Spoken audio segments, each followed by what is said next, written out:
3 hari menjelang peringatan kemerdekaan ke-70 Republik Indonesia, Presiden Joko Widodo menyampaikan pidato pengantar Nota Keuangan dan RAPBN tahun 2016. Salah satu yang dipaparkan Presiden adalah menargetkan pertumbuhan ekonomi kita pada tahun mendatang mencapai 5,5%. Target yang terbilang optimistis di tengah kelesuan ekonomi domestik maupun global.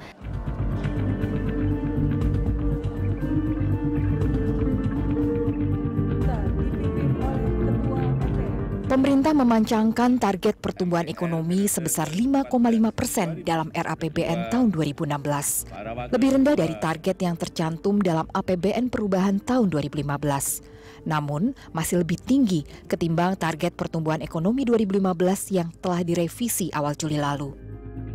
Dengan memperhitungkan seluruh dinamika perekonomian global dan domestik, serta prospek perekonomian nasional, asumsi ekonomi makro tahun 2016 adalah sebagai berikut.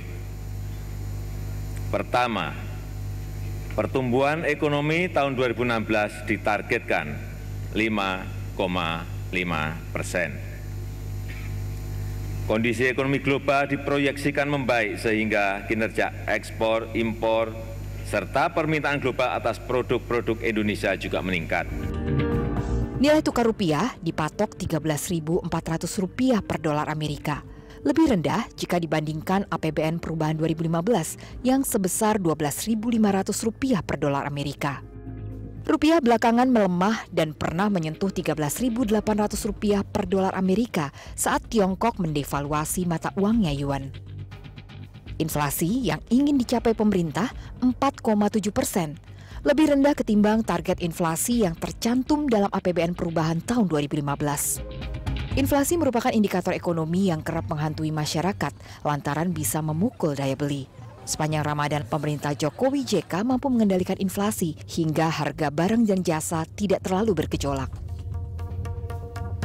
Dan untuk membaca hal itu kami telah mengundang saat ini di The Headlines Pak Beni Sutrisno, Wakil Ketua Umum Kamar Dagang dan Industri, lalu juga ada ekonom dari LIPI Teddy Lesmana. Hadir pula Don Bosco Selamun, pemimpin redaksi Berita 1 News Channel, dan juga Bambang Harimurti, wartawan senior dari Tempo. Selamat datang di The Headlines. Semua sudah menyimak pidato Nota Keuangan Presiden, dan sebelum kita mulai diskusi kita melihat data berikut ini. Ini adalah perbandingan APBNP 2015 dengan RAPBN yang baru saja disampaikan. Pertumbuhan ekonomi mencapai 5,7 di APBNP 2015 itu targetnya, dan kemudian di RAPBN 2016 menjadi 5,5. Inflasi 4,7 dari APBNP 5%, dan kemudian tingkat bunga SPN 5,5. Nilai tukar rupiah dipatok di diperkirakan Rp13.400 per dolar Amerika, dan harga minyak mentah 60, kemudian lifting minyak kita 830.000 barel per hari ya.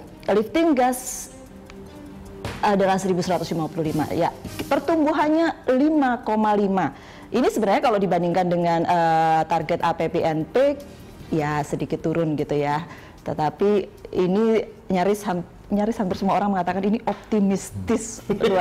Seperti ya semboyan Pak Jokowi, ayo kerja gitu. Jadi ini optimistis banget gitu, Bang Don. Iya, Jokowi sendiri tidak menyebut ini sebagai optimistis. Kalau kita dengar pidatonya, dia bilang APBN ini realistis, realistis dan akan menjamin pertumbuhan yang berkualitas. Itu pidato yang disampaikan oleh Presiden. Dan pertumbuhan yang berkualitas itu akan ditentukan oleh beberapa hal. Salah satu diantaranya adalah membangun dari pinggir. Itu yang saya dengar bahasanya. Iya, membangun dari akan desa, membuat dari dana pinggir. dekonsentrasi lebih besar, dana desa lebih besar. Tetapi apakah optimistis atau tidak? Saya kira semua orang juga akan merasa seperti itu pertanyaannya. Kita perlu tanya ke pelakunya, kalau optimistis atau tidak optimistis, atau optimistis sekali. Saya lihat sih realistis optimis. Jadi yang optimis, yang realistis. Pak Beni, saya agak bingung dengan realistis optimis sebenarnya. Artinya realistis optimis itu yang diprogramkan sekarang, yang membangun dari desa itu bisa dikerjakan. Hanya progresnya nanti yang harus dipertanyakan. Apakah infrastruktur kelembagaan di desa ini sudah siap atau belum. Dengan pertumbuhan 5,5% untuk tahun 2016, Mas Teddy. Ya, kalau kita Kalau lihat, melihat sekarang kuartal kedua 4,67 ya? iya 4,67, dan memang kalau dilihat dengan target 5,5 ini cukup optimistis ya.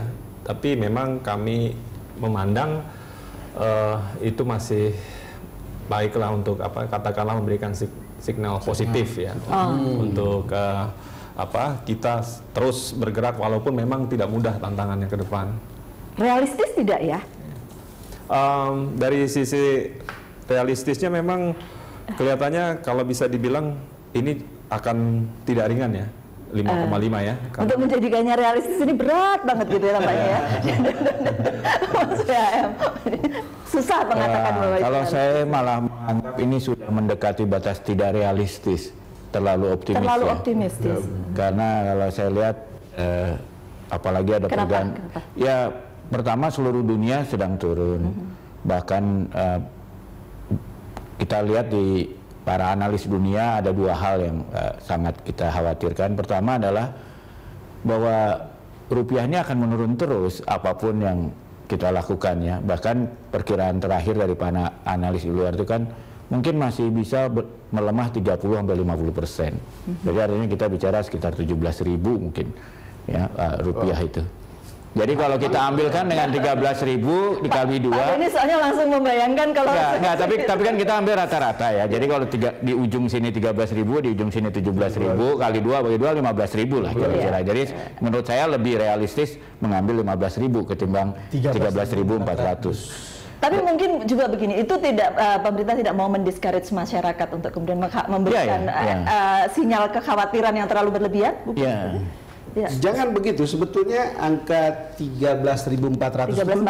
memberikan sinyal yang membuat ada yang pasti nervous tentang yang begini. Kenapa? Ini kan fenomena super dolar. Orang menyebutnya sebagai fenomena super dolar.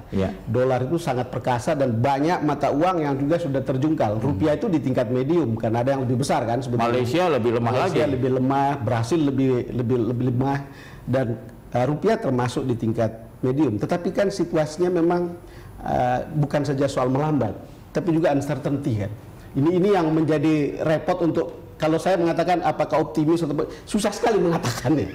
Nggak tahu lah yang pemain. Ya. Kalau saya sih soal kurs nggak ada masalah ya, artinya nggak ada masalah sepanjang dia jalan terus ya.